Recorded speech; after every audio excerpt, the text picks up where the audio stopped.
ಅಂತೂ ಅಂದ್ಕೊಂಡು ಕೆಲಸ ಮಾಡಿದೆಯಲ್ಲ ಮಗಳೇ. ನೋಡಿದ್ಯಾ, ಪ್ರಯತ್ನ ಪಟ್ಟರೆ ಎಲ್ಲ ಆಗುತ್ತೆ ಅಂತಾರೆ. ಹಾಗೆ ಸದ್ಯದ ಪರಿಸ್ಥಿತಿಗಂತೂ ದೊಡ್ಡ ಯಜಮಾನರು ಅಮ್ಮನವ್ರ ಹತ್ರ ಹೋಗಿ ಮದುವೆ ವಿಷಯ ಮಾತಾಡೋದನ್ನು ಮುಂದೆ ತಳ್ಳೋದಿಯಲ್ಲ, ಅದೇ ಸಮಾಧಾನ. ಅದೇನೋ ಸರಿ ಸಾವಿತ್ರಕ್ಕ, ಯಜಮಾನ್ರಿಗೆ ದೇವರು ಪೂಜೆ ಅಂತ ಹೇಳಿ ಅವ್ರ ಮದುವೆ ವಿಷಯ ಹೇಳೋದನ್ನು ತಡೆದೆ. ಆದರೆ ಯಾವ ಪೂಜೆ ಮಾಡಿಸೋದು, ಎಲ್ಲಿ ಮಾಡಿಸೋದು, ಯಾವಾಗ ಮಾಡಿಸೋದು ಅಂತಲೇ ಗೊತ್ತಾಗ್ತಿಲ್ಲ ಸಾವಿತ್ರಕ್ಕ. ಒಳ್ಳೆ ಕೆಲಸಕ್ಕೆ 108 ವಿಘ್ನ ಬರುತ್ತೆ. ಆದರೆ ಆ ಭಗವಂತನ ನಾಮಸ್ಮರಣೆ ಮಾಡ್ತಾ ನಾವು ಮಾಡೋ ಕೆಲಸದ ಬಗ್ಗೆ ಅವನಲ್ಲಿ ನಿಷ್ಠೆಯಿಂದ ಬೇಡ್ಕೊಂಡ್ರೆ ಖಂಡಿತ ಆ ದೇವರು ಏನಾರು ಒಂದು ದಾರಿ ತೋರಿಸ್ತಾನಮ್ಮ. ದೇವ್ರು ಅಂದ ತಕ್ಷಣ ನಂಗೆ ಜ್ಞಾಪಕ ಆಯಿತು ಸಾವಿತ್ರಕ್ಕ, ನಾನು ಈಗಲೇ ದೇವಸ್ಥಾನಕ್ಕೆ ಹೋಗಿ ಬರ್ತೀನಿ. ಏನು ದೇವಸ್ಥಾನಕ್ಕ? ಹ್ಞೂ ಸಾವಿತ್ರಕ್ಕ, ಮನೇಲಿ ಯಾರಾದರೂ ಕೇಳಿದ್ರೆ ಅವಳ ಮನೇಲಿ ಏನೋ ಕೆಲಸ ಇದೆ ಅಂತ ಹೋಗಿದ್ದಾಳೆ ಅಂತ ಹೇಳು, ಸರಿನಾ? ಸರಿ, ಹೋಗ್ಬಮ್ಮ. ದೇವ್ರೇ, ಇಂಥ ಒಳ್ಳೆ ಹುಡುಗಿಗೆ ಅನ್ಯಾಯ ಮಾಡಬೇಡಪ್ಪ, ನೀನೇ ಏನಾರ ದಾರಿ ತೋರಿಸು.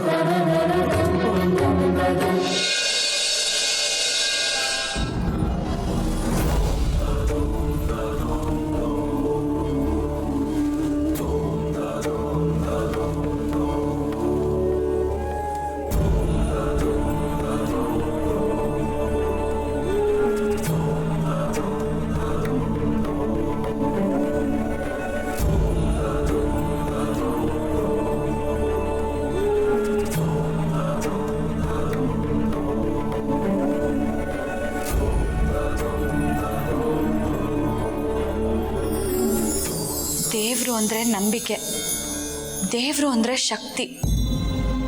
ಪ್ರಪಂಚದ ಆಗು ಹೋಗುಗಳೆಲ್ಲ ನಿನಗೆ ಗೊತ್ತು. ಕಷ್ಟ ಅಂತ ಜನ ನಿನ್ನ ದರ್ಶನಕ್ಕೆ ಬರ್ತಾರೆ. ಈಗ ನಾನು ಅದೇ ರೀತಿ. ನನಗೆ ಒದಗಿ ಬಂದಿರೋ ಕಷ್ಟದಿಂದ ಈಗ ನೀನೇ ನನ್ನನ್ನು ಕಾಪಾಡಬೇಕು. ಯಾವುದೇ ಕಾರಣಕ್ಕೂ ಯಜಮಾನ್ರು ಅನುಷ್ಕಾ ಮೇಡಮ್ ಜೊತೆ ನನಗೆ ಬೇಗ ಮದುವೆ ಮಾಡಿಸಿ ಅಂತ ಅಖಿಲಮ್ಮನ ಹತ್ರ ಕೇಳಬಾರ್ದು. ಇದನ್ನು ಹೇಗಾದರೂ ಮಾಡಿ ನೀನೇ ತಡಿಬೇಕು ದೇವ್ರೆ. ಯಜಮಾನ್ರು ನನಗೆ ಸಿಗದಿದ್ರು ಪರವಾಗಿಲ್ಲ, ನಾನು ಅವ್ರ ಜೊತೆ ಬಾಳ್ದಿದ್ರು ಚಿಂತೆ ಇಲ್ಲ. ಕಷ್ಟ ಆದರೂ ಹೇಗೋ ಇದ್ಬಿಡ್ತೀನಿ, ಆದರೆ ಅವ್ರ ಜೀವನ ಹಾಳಾಗಬಾರ್ದು. ಅವ್ರು ಯಾವಾಗಲೂ ಖುಷಿಯಿಂದ ಇರಬೇಕು. ಇದೇ ನನ್ನ ಆಸೆ. ಈ ನನ್ನ ಆಸೆನ ಈಡೇರೋ ಹಾಗೆ ಮಾಡು ದೇವ್ರೆ.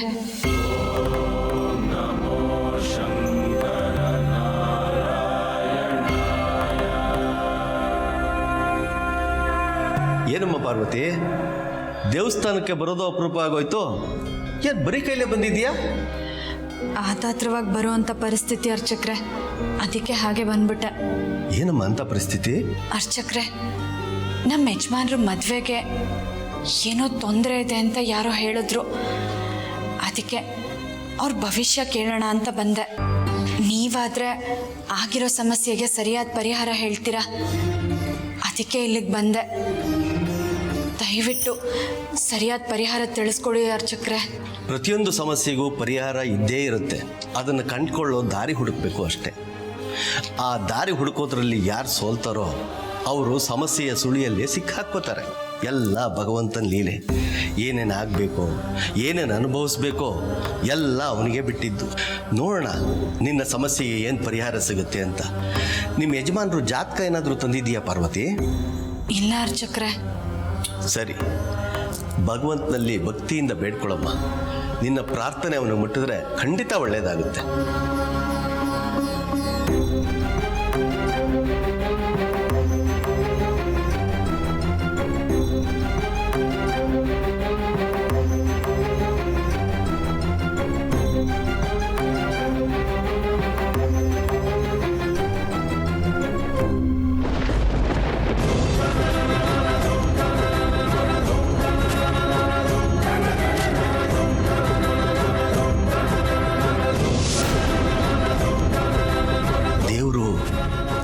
ಎಡಗಡೆಯಿಂದ ಪ್ರಸಾದ ಕೊಡ್ತು ಅಂದ್ರೆ ಅರಸನಕೋಟೆ ಅವರಿಗೆ ಏನೋ ಗಂಡಾಂತರ ಇದೆಯಾ?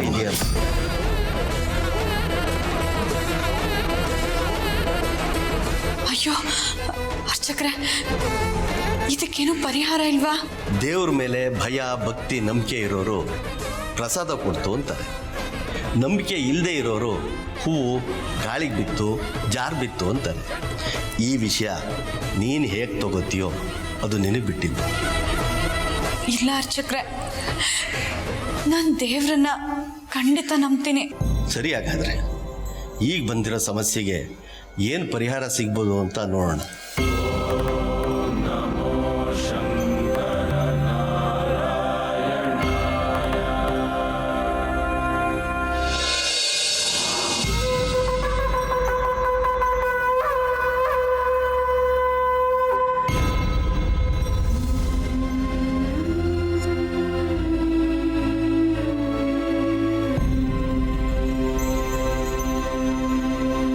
ಈ ಕವಡೆ ಮುಟ್ಟಮ್ಮ.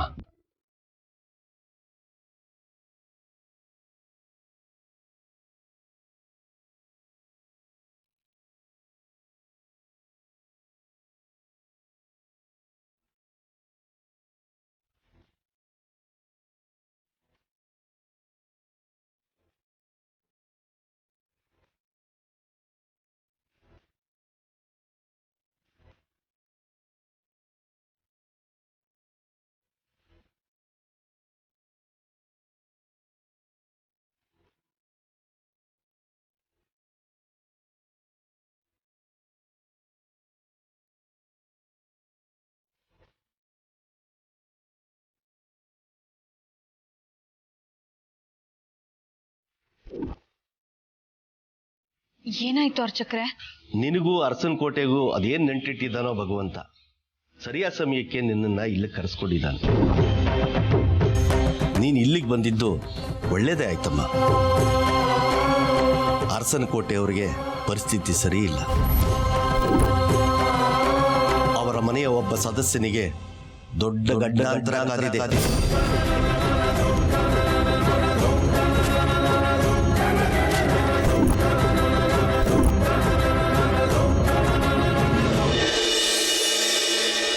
ಆದಿ ನನ್ನ ಹತ್ರ ಏನೋ ಹೇಳಕ್ಕೆ ಅಂತ ಬಂದಿದ್ದ, ಆದರೆ ಪ್ರೀತು ಏನೋ ಮ್ಯಾನೇಜ್ ಮಾಡಿ ಕರ್ಕೊಂಡು ಹೋಗ್ಬಿಟ್ಟ. ಏನು ಹೇಳಕ್ ಬಂದಿರ್ಬೋದು?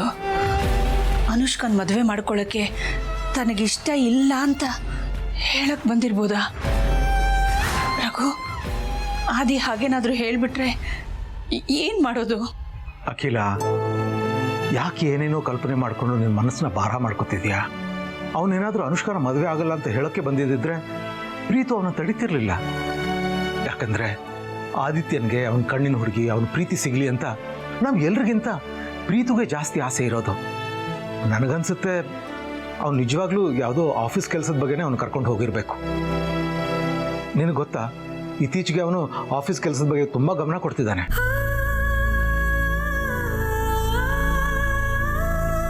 ನನಗೆ ಗೊತ್ತು ನನ್ನ ಮಾತಿಂದ ನಿನ್ನ ಸಮಾಧಾನ ಆಗ್ತಿಲ್ಲ ಅಂತ. ಅಖಿಲ, ಆದಿತ್ಯನ ಬಗ್ಗೆ ನಿನಗೆ ಅತಿಯಾದ ಪ್ರೀತಿ ಕಾಳಜಿ ಇದೆ. ಅದು ನಿನ್ನನ್ನು ಈ ರೀತಿ ಯೋಚನೆ ಮಾಡೋ ಹಾಗೆ ಮಾಡ್ತಾ ಇದೆ. ಅವನಿಗೂ ಅಷ್ಟೇ, ನಿನ್ನ ಮೇಲಿನ ಅತಿಯಾದ ಪ್ರೀತಿ ಗೌರವದಿಂದ ಅವನ ಪ್ರೀತಿ ಆ ಕಣ್ಣಿನ ಹುಡುಗಿ ಬಗ್ಗೆ ಅವ್ನು ಹೇಳ್ಕೊಳಕ್ಕಾಗ್ತಿಲ್ಲ. ನೀನು ಅವನ ಭವಿಷ್ಯದ ಬಗ್ಗೆ ಯೋಚನೆ ಮಾಡಿದ್ರೆ ಅವನು ನಿನ್ನ ಮನಸ್ಸಿಗೆ ನೋವಾಗಬಾರ್ದು, ಬೇಜಾರಾಗಬಾರ್ದು ಅಂತ ಯೋಚನೆ ಮಾಡ್ತಿದ್ದಾನೆ. ಇದೆಲ್ಲ ಸರಿ ಹೋಗಬೇಕು ಅಂದರೆ ಅವನ ಮನಸ್ಸಲ್ಲಿರೋ ವಿಷಯನ ಅವನು ನಿನ್ನ ಹತ್ರ ಹೇಳಬೇಕು. ಇಲ್ಲ, ಈ ವಿಷಯದ ಬಗ್ಗೆ ನೀನು ಅವನ ಹತ್ರ ಮಾತಾಡಬೇಕು. ಏನು ಅಂತ ಕೇಳಲಿ ರಘು? ಹಾಗೊಂದು ವೇಳೆ ಕೇಳಿದ್ರೆ ಹಾಗೇನೂ ಇಲ್ಲ ಅಮ್ಮ ಅಂತ ಹೇಳಿಬಿಟ್ರೆ ಮುಗಿದೋಯ್ತಲ್ಲ. ನಾನೇನು ಹೇಳಕ್ಕಾಗತ್ತೆ? ಅವನಿಗೆ ಇಷ್ಟೊಂದು ಸ್ವಾತಂತ್ರ್ಯ ಕೊಟ್ಟಿದ್ದೀನಿ, ಎಲ್ಲ ವಿಷಯನೂ ಮುಕ್ತವಾಗಿ ಹೇಳ್ಕೊತಾ ಇದ್ದ. ಇದೊಂದು ವಿಷಯನ ಮುಚ್ಚಿಟ್ಟು ಹೀಗೆ ಮಾಡ್ಬಿಟ್ನಲ್ಲ. ಎಲ್ಲದಕ್ಕೂ ಸಮಯ ಅಂತ ಒಂದು ಬರಬೇಕು ಅಖಿಲ. ಆ ಸಮಯ ಬರೋವರೆಗೂ ನಾವು ತಾಳ್ಮೆಯಿಂದ ಇರಲೇಬೇಕು. ಅದರಲ್ಲೂ ಈ ವಿಷಯದಲ್ಲಿ ನೀನು ಎಷ್ಟು ತಾಳ್ಮೆಯಿಂದ ಇರ್ತೀಯ ಅನ್ನೋದು ಮುಖ್ಯ ಆಗುತ್ತೆ. ಯೋಚನೆ ಮಾಡಬೇಡ ಅಖಿಲ. ಆದಿತ್ಯ ಆದಷ್ಟು ಬೇಗ ಆ ಕಣ್ಣಿನ ಹುಡುಗಿ ವಿಷಯನ ನಿನ್ನ ಹತ್ರ ಹೇಳ್ತಾನೆ ಅನ್ನೋ ನಂಬಿಕೆ ನನಗಿದೆ.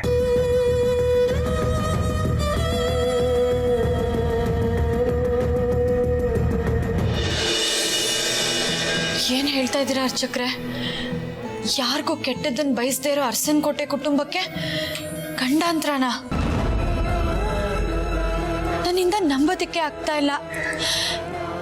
ಇದ್ಯಾವ ನ್ಯಾಯ? ಇದನ್ನ ಕರ್ಮ ಅಂತಾರೆ ಪಾರ್ವತಿ. ಮನುಷ್ಯ ಎಷ್ಟೇ ಒಳ್ಳೆಯವನಾಗಿದ್ರೂ ಕಷ್ಟ ತಪ್ಪಿದ್ದಲ್ಲ. ಅದೆಲ್ಲ ಅವನ ಪೂರ್ವ ಜನ್ಮದ ಫಲಾಫಲಗಳ ಮೇಲೆ ಅವಲಂಬಿತ ಆಗಿರುತ್ತೆ. ಬಂದಿದ್ದನ್ನು ಅನುಭವಿಸಲೇಬೇಕು. ಗಂಡಂತ್ರ ಬಂದಿರೋದು ಯಾರಿಗೆ ಅಂತ ಹೇಳ್ಬೋದಾ ಅರ್ಚಕ್ರೆ? ಅದನ್ನ ನನ್ನಿಂದ ಹೇಳಕ್ಕಾಗಲ್ಲಮ್ಮ. ಅರಸನಕೋಟೆಯ ಯಾರಾದರೂ ಆಗಿರಬಹುದು. ಗಂಡಾಂತರ ಇದೆ ಅನ್ನೋದನ್ನು ಮಾತ್ರ ನಾನು ಹೇಳಬಲ್ಲೆ. ಇದಕ್ಕೇನು ಪರಿಹಾರ ಇಲ್ವಾ ಅರ್ಚಕ್ರೆ? ಇದೆ. ಅರಸನಕೋಟೆಯ ದಂಪತಿಗಳು ಈ ದೇವಸ್ಥಾನಕ್ಕೆ ಬಂದು ಗೃಹ ಕಲ್ಯಾಣ ವ್ರತ ಮಾಡಬೇಕು. ಈ ವ್ರತದ ಪ್ರಕಾರ ದಂಪತಿಗಳು ಮಡಿಯಲ್ಲಿ ಬಂದು ದೇವರಿಗೆ ಅಭಿಷೇಕ ಮಾಡಿಸಿ ಹೆಜ್ಜೆ ಸೇವೆ ಮಾಡಿ ನೆಲದಲ್ಲಿ ಪ್ರಸಾದ ಸ್ವೀಕರಣ ಮಾಡಬೇಕು.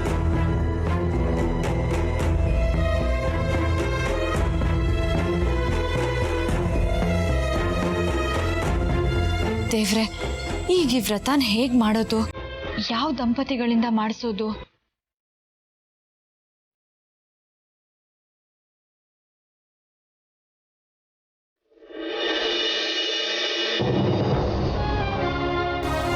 ಯಜಮಾನ್ರು ಮದುವೆ ವಿಷಯ ಹೇಳೋದನ್ನ ಹೇಗೋ ತಡೆದೆ. ಆದರೆ ದಂಪತಿಗಳು ವ್ರತ ಮಾಡಬೇಕು ಅಂತ ಅರ್ಚಕ್ರೆ ಹೇಳಿದ್ದಾರೆ. ಈ ವ್ರತನ ಹೇಗೆ ನೆರವೇರಿಸೋದು ಅಂತಾನೆ ಗೊತ್ತಾಗ್ತಿಲ್ಲ ಸಾವಿತ್ರಕ್ಕ. ಅದು ಅಲ್ಲದೆ ಅರಸನಕೋಟೆಗೆ ಕಂಟಕ ಇದೆ ಅಂತ ಹೇಳಿದ್ದಾರೆ. ಒಂದು ಅಖಿಲಮ್ಮನೂ ಅಪ್ಪನೂ ವ್ರತ ಮಾಡಬೇಕು, ಇಲ್ಲ ಜನನಿಯವರು ಚಿಕ್ಕ ಯಜಮಾನ್ರು ವ್ರತ ಮಾಡಬೇಕು, ಅಥವಾ ದಾಮಿನಿ ಮೇಡಮು ಮೋಹನ್ ಸರು ವ್ರತ ಮಾಡಬೇಕು. ಇವರಲ್ಲಿ ನಾನು ಯಾರಿಗೆ ವ್ರತದ ಬಗ್ಗೆ ಹೇಳಿದ್ರು ಅವ್ರು ಯಾಕೆ ಅಂತ ಪ್ರಶ್ನೆ ಮಾಡ್ತಾರೆ. ಸುಳ್ಳು ಹೇಳೋದಕ್ಕಾಗಲ್ಲ. ಸತ್ಯ ಹೇಳೋಣ ಅಂದರೆ ಅನುಷ್ಕಾ ಮೇಡಮ್ ವಿರುದ್ಧ ಒಂದು ಸಾಕ್ಷಿನೂ ಇಲ್ಲ. ಈಗ ನಾನು ಏನು ಮಾಡಲಿ ಸಾವಿತ್ರಕ್ಕ? ಪಾರ್ವತಿ, ನೀನು ಎಲ್ಲರ ಹೆಸರು ಹೇಳಿದೆ, ಆದರೆ ಒಂದು ದಂಪತಿಗಳ ಹೆಸರು ಹೇಳೋದನ್ನೇ ಮರೆತು ಬಿಟ್ಟಿಯಲ್ಲಮ್ಮ. ಯಾರು ಸಾವಿತ್ರಕ್ಕ? ಪಾರ್ವತಿ ದೊಡ್ಡ ಯಜಮಾನ್ರು.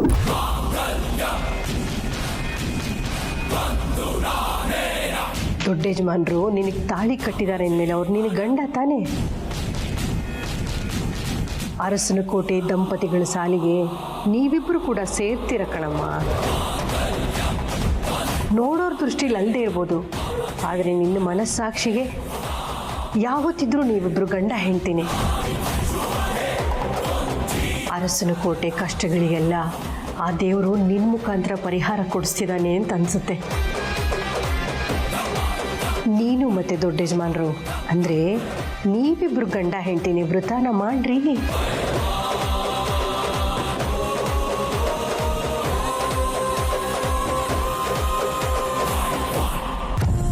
ಇಷ್ಟೊತ್ತಿಗಾಗ್ಲೇ ಆದಿ ಅಖಿಲಾಂಡೇಶ್ವರಿ ಹತ್ರ ನಾನು ಅನುಷ್ಕಾನ ಬೇಗ ಮದ್ವೆ ಮಾಡ್ಕೋಬೇಕು ಅಂತ ಹೇಳಿರ್ತಾನೆ. ಅಖಿಲಾಂಡೇಶ್ವರಿ ಕೂಡ ಇದಕ್ಕೆ ಖುಷಿಯಿಂದ ಒಪ್ಪಿರ್ತಾಳೆ. ನಾಳೆ ಯಾವ ಕ್ಷಣದಲ್ಲಿ ಬೇಕಾದ್ರೂ ಅಖಿಲಾಂಡೇಶ್ವರಿ ನನಗೆ ಕಾಲ್ ಮಾಡ್ಬೋದು. ಕೊನೆಗೂ ನಾನು ಅಂದ್ಕೊಂಡಿರೋ ಹಾಗೆ ನನ್ನ ಆದಿ ಮದುವೆ ಟೈಮ್ ಹತ್ರ ಬಂದಿದೆ. ನಮ್ಮಮ್ಮನ ಅಜ್ಞಾತವಾಸ ಕೂಡ ಮುಗಿಯತ್ತೆ. ಅಖಿಲಾಂಡೇಶ್ವರಿ, ಇನ್ ಮುಂದೆ ನಿನ್ ಕೆಟ್ಟ ಟೈಮ್ ಶುರುವಾಗತ್ತೆ.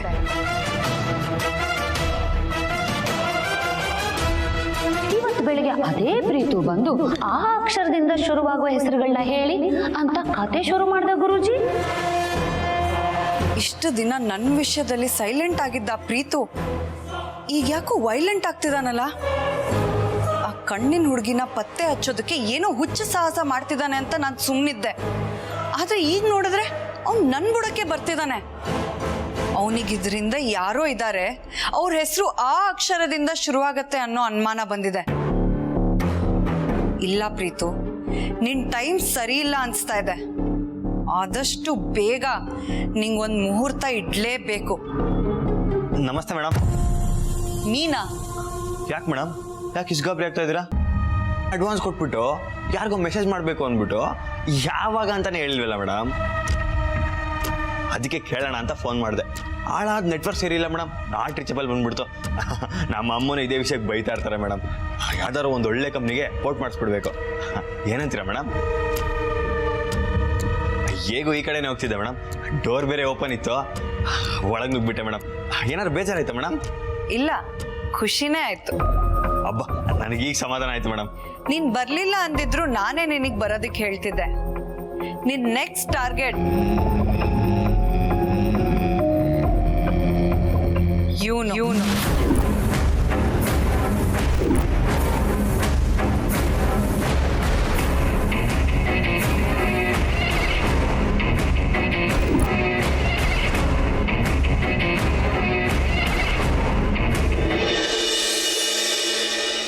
ಏನು, ನಾನು ವ್ರತ ಮಾಡಬೇಕಾ? ಇಲ್ಲ ಪಾರ್ವತಿ, ನನಗೆ ಈ ಕೆಲಸ ಮಾಡೋದಕ್ಕಾಗಲ್ಲ. ಬೇಕಾದರೆ ದೇವಸ್ಥಾನಕ್ಕೆ ಬಂದು ಕೈ ಮುಗಿಯನ್ನು ಮುಗಿತೀನಿ, ಆದರೆ ಈ ವ್ರತ, ಪೂಜೆ, ಪುನಸ್ಕಾರ ಇವೆಲ್ಲ ನನ್ನ ಹತ್ರ ಆಗಲ್ಲ. ಈ ಥರ ಕೆಲಸಗಳನ್ನ ನಾನು ಯಾವತ್ತೂ ಮಾಡಿಲ್ಲ. ದಯವಿಟ್ಟು ಈ ಒಂದು ವಿಷಯದಲ್ಲಿ ನನ್ನ ಬಲವಂತ ಮಾಡಬೇಡ ಪ್ಲೀಸ್. ನಿಂತ್ಕೊಳ್ಳಿ ಯಜಮಾನ್ರೆ, ನಿಮಗೆ ಕಣ್ಣಿನ ಹುಡುಗಿ ಮೇಲೆ ಪ್ರೀತಿ ಇಲ್ವಾ? ಆ ವಿಷಯ ಯಾಕೀಗ? ವಿಷಯ ಇರೋದಕ್ಕೆ ಹೇಳ್ತಿರೋದು. ಈ ವ್ರತ ಮಾಡಿಸ್ತಿರೋ ಉದ್ದೇಶನೇ ನೀವು ಪ್ರೀತಿಸ್ತಿರೋ ಆ ಕಣ್ಣಿನ ಹುಡುಗಿ ನಿಮಗೆ ಸಿಗ್ಲಿ ಅಂತ. ಅದು ಫಲಿಸ್ಬೇಕು ಅಂದ್ರೆ ನೀವು ಪೂಜೆ ಕೂರ್ಬೇಕು, ವ್ರತ ಮಾಡಬೇಕು. ಒಂದ್ ವೇಳೆ ಆ ಕಣ್ಣಿನ ಹುಡುಗಿ ನಿಮಗೆ ಸಿಗೋದು ಬೇಡ ಅನ್ನೋದಾದ್ರೆ ಪೂಜೆ ಕೂರ್ಬೇಡಿ. ನಿಮ್ಮ ಪ್ರೀತಿ ಬಗ್ಗೆ ನಿಮಗೆ ನಂಬಿಕೆ ಇಲ್ಲ ಅನ್ನೋದಾದ್ರೆ ವ್ರತ ಮಾಡಬೇಡಿ. ಇದಕ್ಕಿಂತ ಇನ್ನೇನು ಹೇಳೋದಕ್ಕಾಗಲ್ಲ ಯಜಮಾನ್ರೆ. ಇಷ್ಟರ ಮೇಲೆ ನಿಮ್ಮಿಷ್ಟ. ಪಾರ್ವತಿ, ನನ್ನ ಮಾತು ಕೇಳು. ಕೇಳಲ್ಲ ಯಜಮಾನ್ರೆ. ಈ ವಿಷಯದಲ್ಲಿ ನೀವು ನನ್ನ ಮಾತನ್ನ ಕೇಳ್ತೀರಾ? ಕೇಳಬೇಕು ಅಷ್ಟೆ. ನೀವು ನಾಳೆ ದೇವಸ್ಥಾನಕ್ಕೆ ಬರ್ತೀರಾ, ವ್ರತ ಮಾಡ್ತೀರಾ.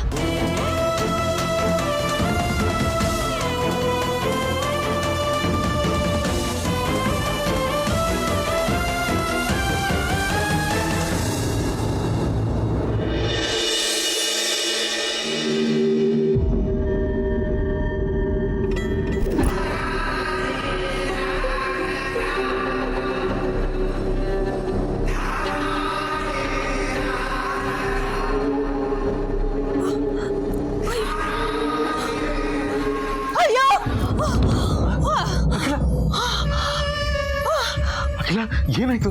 ಯಾಕೆ ಕಿರ್ಚ್ಕೊಂಡೆ? ಅವಳು ಯಾರು? ಅವತ್ತು ಅವಳು ಕಳಿಸಿದ್ದು ಅದು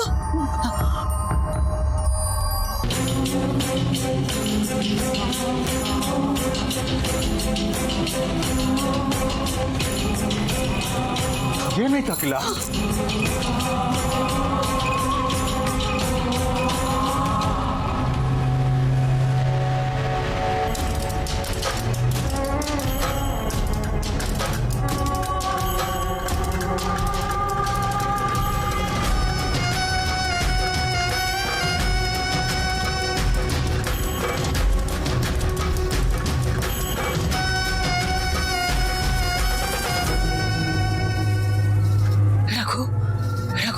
ನನ್ನ ಕನ್ಸಲ್ಲಿ ಅವಳು ಕಳಿಸಿದ್ದು ಈ ಚಾಕು, ಇದು ನನ್ನ ಕನ್ಸಲ್ಲಿ ಬಂದಿತ್ತು ರಘು.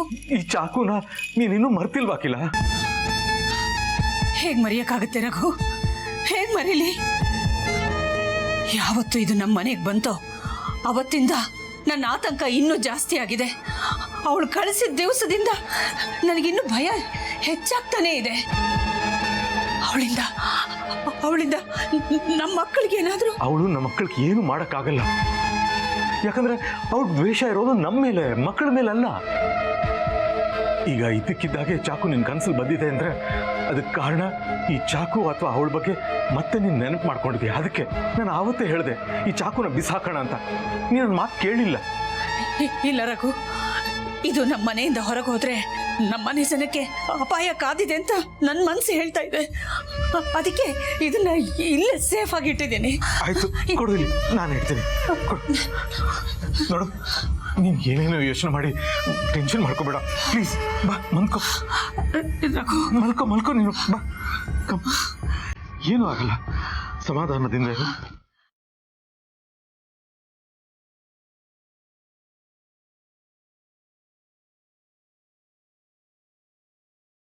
ರಿಲ್ಯಾಕ್ಸ್. ಸಮಾಧಾನ ಮಾಡ್ಕೋ.